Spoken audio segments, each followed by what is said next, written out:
नमस्कार, मैं हूं डॉक्टर पारस सिंघल। मैं एक यूरोलॉजिस्ट हूं और मैं अभी कंसल्टेंट हूं Dharamshila Narayana super speciality hospital में, जो कि वसुंधरा एन्क्लेव ईस्ट दिल्ली में स्थित है।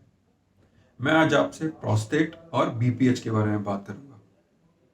प्रोस्टेट क्या है? आपने सुना होगा कुछ बूढ़े आदमियों को कहते हुए कि उनको पेशाब की दिक्कत है प्रोस्टेट की वजह से, जिसके लिए वो कुछ ट्रीटमेंट ले रहे होते हैं, कुछ दवाइयाँ या कभी कभार सर्जरी भी होती है उनकी। तो ये बेसिकली प्रोस्टेट है क्या? प्रोस्टेट एक ग्रंथि होती है।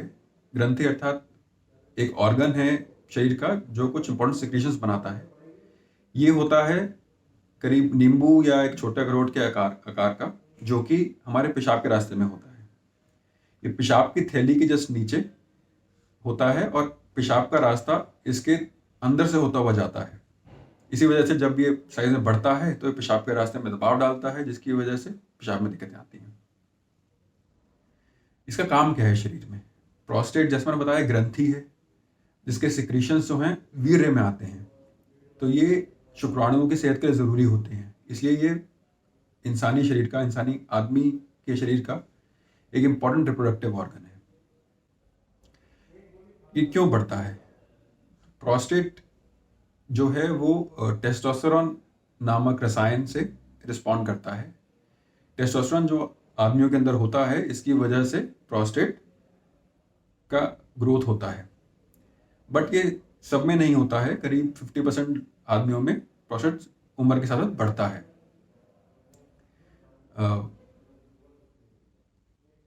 क्यों सबका नहीं बढ़ता है, इसके लिए कहना मुश्किल है। ये प्रोस्टेट के अंदर जो टेस्टोस्टेरोन रिसेप्टर्स होते हैं उस पर डिपेंड करता है।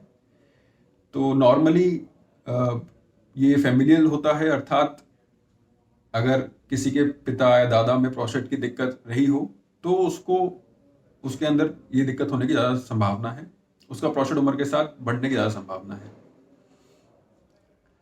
बीपीएच किसे कहते हैं? बीपीएच अर्थात benign prostatic hyperplasia, medical term है, फैंसी टर्म, बट इसका मूल रूप से अर्थ ये है कि इस उम्र के साथ जो प्रोस्टेट बढ़ता है उसको हम बीपीएच का नाम देते हैं।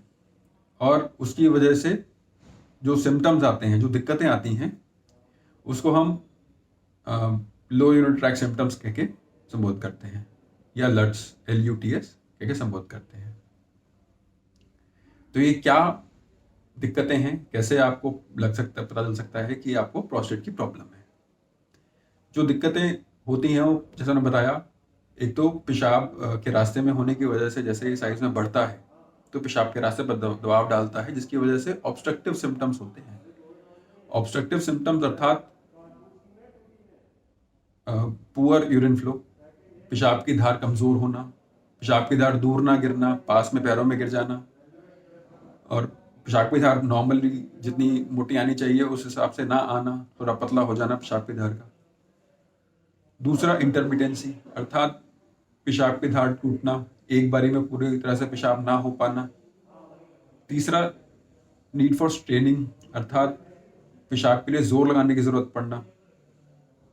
चौथा सेंसेशन ऑफ इनकम्प्लीट इवैक्यूएशन, अर्थात ऐसा महसूस होना कि पेशाब करने के बाद पूरी तरह पेशाब खाली नहीं हो पाया है और कुछ बच गया है। इसके अलावा प्रोस्टेट के बढ़ने से इरिटेटिव सिम्टम्स भी होते हैं, जिनका मूल कारण है कि जिनके दो कारण हैं इनफैक्ट। एक तो प्रोस्टेट जब बढ़ता है तो उसका मीडियन लोब कभी कभी ब्लैडर में प्रोट्रूड करता है, ब्लैडर के अंदर आता है, जो ब्लैडर को इरिटेट करता है। दूसरा, प्रोस्टेट की रुकावट की वजह से ब्लैडर की मसल्स स्ट्रांग हो जाती हैं, हाइपरट्रॉफी हो जाती हैं, जिसकी वजह से ब्लैडर की वॉल भी थिक हो जाती है और वो ज़्यादा एक्टिव हो जाता है ब्लैडर। इसकी वजह से हमें इरिटेटिव सिम्टम्स होते हैं, जैसे फ्रीक्वेंसी, अर्जेंसी और नॉक्चूरिया। फ्रीक्वेंसी अर्थात बार बार पेशाब आना, जिसका कारण दो हो सकते हैं। या तो प्रोस्टेट की वजह से पूरा पेशाब खाली ना हो, जिसकी वजह से बार बार पेशाब आए, या तो ब्लैडर, जैसे मैंने बताया, हाइपरट्रॉफी हो जाए, ब्लैडर की वॉल, ब्लैडर की मसल ज़्यादा एक्टिव हो जाए, जिसकी वजह से थोड़ा सा भी पेशाब की थैली भरने पर पेशाब को प्रेशर लगने लगे। दूसरा है अर्जेंसी। अर्जेंसी मतलब जब पेशाब का सेंसेशन होना, जब आपको लगे कि पेशाब आने वाला है तो आप उसको कंट्रोल ना कर पाओ, आपको ऐसा लगे कि मुझे तुरंत भाग के पेशाब करना है, नहीं तो पेशाब लीक कर जाएगा। उसको हम अर्जेंसी कहते हैं। चौथा और तीसरा नॉक्चूरिया। नॉक्चूरिया अर्थात रात में पेशाब आना बार बार।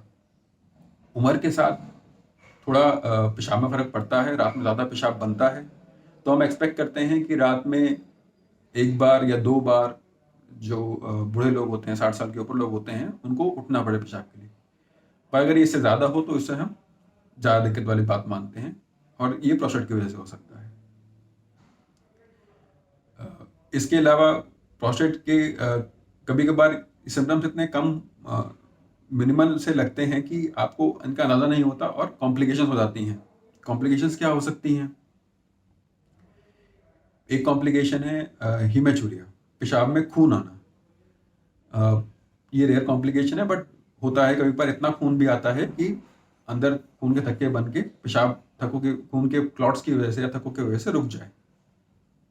दूसरा कॉम्प्लिकेशन है इन्फेक्शन होना, क्योंकि पेशाब में रुकावट की वजह से पेशाब पूरी तरह खाली नहीं हो पाता है, तो रुके हुए पेशाब में इन्फेक्शन पनपने के चांसेस रहते हैं और ये इन्फेक्शन बार-बार तंग करता है, रिकरेंट इन्फेक्शंस होते हैं। तीसरा है स्टोन्स बनना। पेशाब की थैली में स्टोन बन सकता है क्योंकि जो पेशाब रुकता है थैली के अंदर, उसके अंदर स्टोन वाले पार्टिकल्स प्रेसिपिटेट कर जाते हैं और वो स्टोन बना देते हैं। चौथा जो कॉम्प्लिकेशन हो सकता है वो ये है किडनी खराब होना, क्योंकि पेशाब जैसे रुकता है, पेशाब पूरी तरह खाली नहीं हो पाता है, तो वो रुका हुआ पेशाब किडनी में प्रेशर बनाता है, क्योंकि किडनी का पेशाब पूरी तरह नीचे उतर के नहीं आ पाता है और वो प्रेशर की वजह से किडनी में सूजन आती है और किडनी खराब होती है, तो रीनल डिसफंक्शन हो सकता है। ये सब कॉम्प्लिकेशंस अवॉइड करने के लिए कभी भी जब भी आपको लगे कि हल्का सा भी पेशाब में दिक्कत हो रही है, तो तुरंत उसकी जांच कराएं और कॉम्प्लिकेशंस उससे हम अवॉइड कर सकते हैं। अब इसको डिटेक्ट कैसे किया जाता है? जब भी आपको कभी पेशाब में दिक्कत हो, तो एक यूरोलॉजिस्ट से सलाह लें, जो कि इसकी डिटेक्शन में और ट्रीटमेंट में आपकी हेल्प करेगा। प्रोस्टेट के बढ़ने के कारण बीपीएच के अलावा भी एक और कारण होता है, जिस प्रोस्टेट कैंसर। तो कभी भी जब भी पेशाब में दिक्कत होती है, तो सबसे पहला काम ये रहता है कि जांचना कि ये प्रोस्टेट की वजह से ही है कि और की वजह से है। अगर प्रोस्टेट की वजह से है तो ये देखना कि ये बीपीएच है या प्रोस्टेट कैंसर की वजह से बढ़ रहा है। तो इसके लिए सबसे इम्पोर्टेंट है कि एक यूरोलॉजिस्ट से मिला जाए, जो कि आपकी हिस्ट्री लेगा और एग्जामिनेशन करेगा। एग्जामिनेशन में इम्पोर्टेंट है कि पेट का एग्जामिनेशन और साथ में गदूद का, प्रोस्टेट का एग्जामिनेशन ज़रूरी रहता है।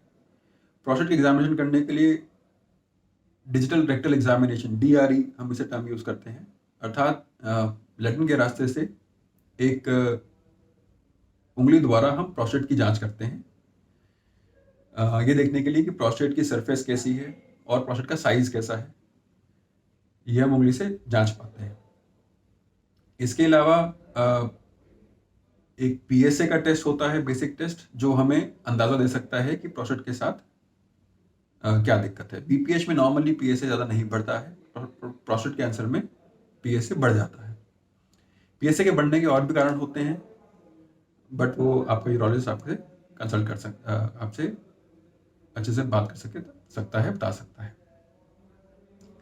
BPH पे आते हुए, यदि आपको ऐसी प्रॉब्लम होती है पेशाब की, जैसे मैंने अभी सबको बताई, तो नॉर्मली आप जैसे डॉक्टर से कंसल्ट करते हैं, तो BPH कंफर्मेशन के लिए कुछ टेस्ट कराए जाते हैं।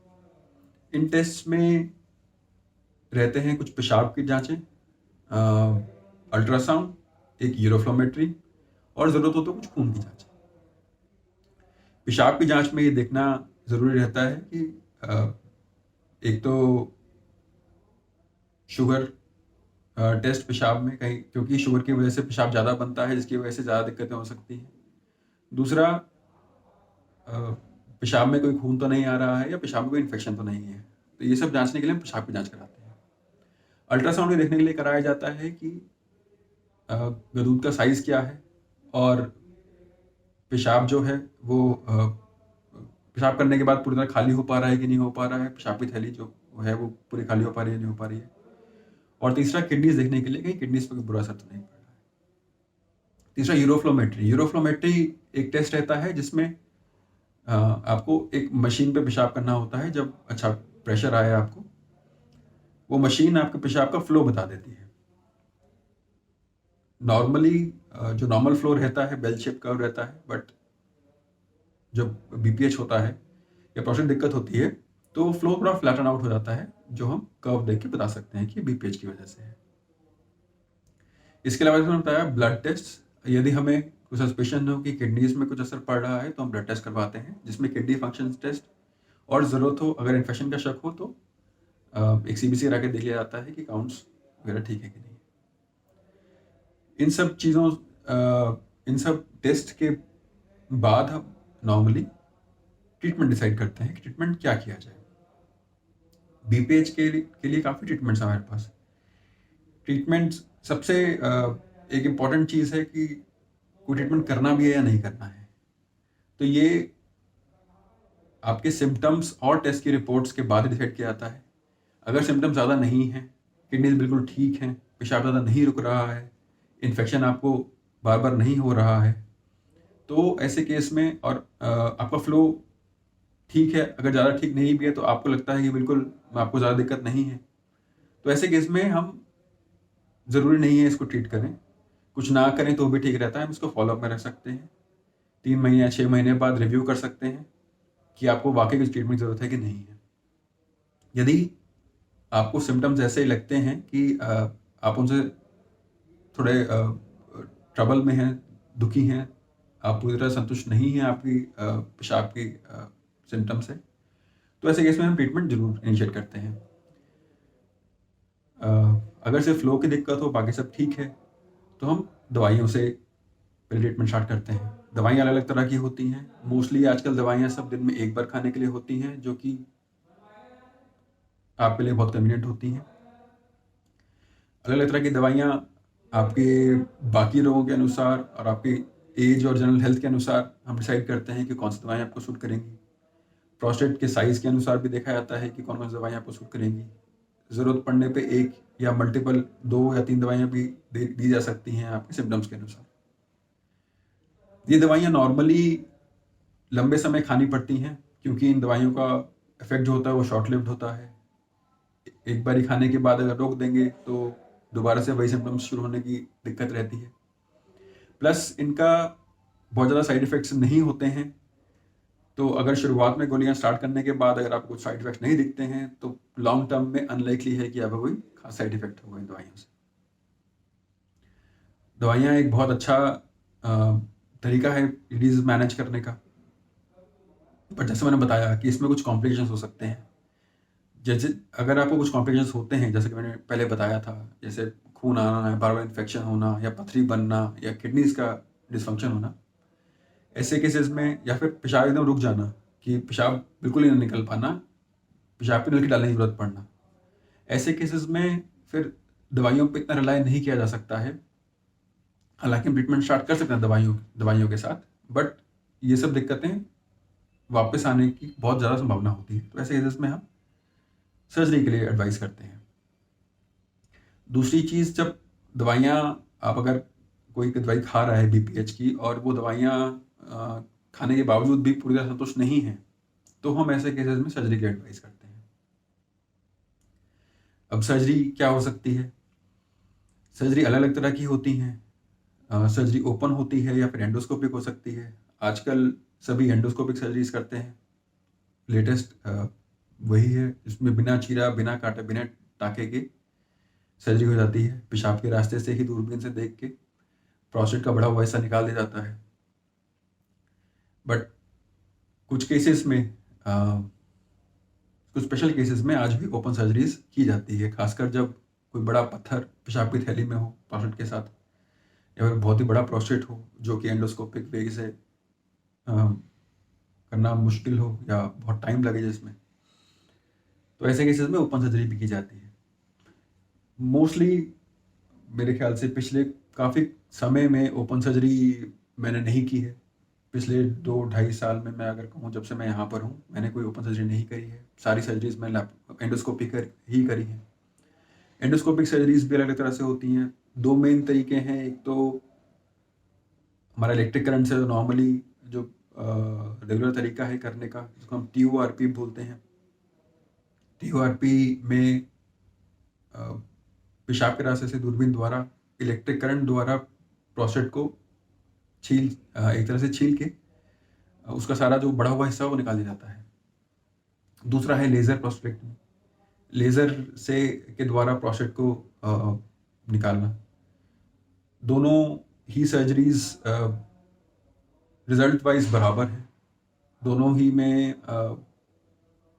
पेशेंट जल्दी ही खुद से पेशाब नॉर्मली करना शुरू कर देता है, कैथेटर निकाल दिया जाता है और अपनी नॉर्मल एक्टिव लाइफ में वापस टर्न कर सकता है। फ़र्क थोड़ा डेफिनेटली पड़ता है। लेज़र सर्जरी में ब्लीडिंग थोड़ी कम होती है, खासकर जो पेशेंट्स कुछ कार्डियक पेशेंट्स होते हैं जो खून पतला करने की दवाइयाँ ले रहे होते हैं, उनके लिए ये एक लेज़र सर्जरी जो है वो बेहतर है इलेक्ट्रिक करंट या TURP से, क्योंकि लेज़र सर्जरी से उनका थोड़ा ब्लीडिंग का डर कम रहता है। बट अगर दोनों सर्जरीज के रिजल्ट्स फाइनल बराबर ही हैं, सेम ही हैं। सर्जरी अगर किसी पेशेंट में दवाइयाँ भी काम ना करें और सर्जरी लायक ना हो, जैसे कुछ बूढ़े आदमियों में दिक्कतें होती हैं, हार्ट की प्रॉब्लम है या लंग्स की प्रॉब्लम है कि वो सर्जरी नहीं झेल सकते हैं, तो ऐसे केस में हमारे पास कुछ और ऑप्शंस रहते हैं। एक ऑप्शन तो यही है कि हम उनको कैथेटर पे रखें, पेशाब की नलकी पे रखें। दूसरे ऑप्शंस आजकल अवेलेबल हैं, जिनको हम प्रोस्टेटिक स्टेंट्स कहते हैं, कि हम एक स्टेंट डाल देते हैं पेशाब के रास्ते में, जो कि प्रोस्टेट को खोले रखता है और जो पेशाब करने में हेल्प करता है। तो ये सब है मोटा मोटा BPH और प्रोस्टेट के बारे में। बाकी जो भी मैंने पेशाब की दिक्कतें बताई, BPH एक कारण है उनका, और भी कारण होते हैं पेशाब की दिक्कत होने के। तो कुछ भी आपको पेशाब की दिक्कत हो तो बेहतर है आपके यूरोलॉजिस्ट से मिलें और आपके यूरोलॉजिस्ट को सब बताएं, उसके कहे अनुसार इन्वेस्टिगेशंस करा के फिर उसके साथ बैठ के ट्रीटमेंट ऑप्शंस डिस्कस करें और उनको फॉलो करें। धन्यवाद।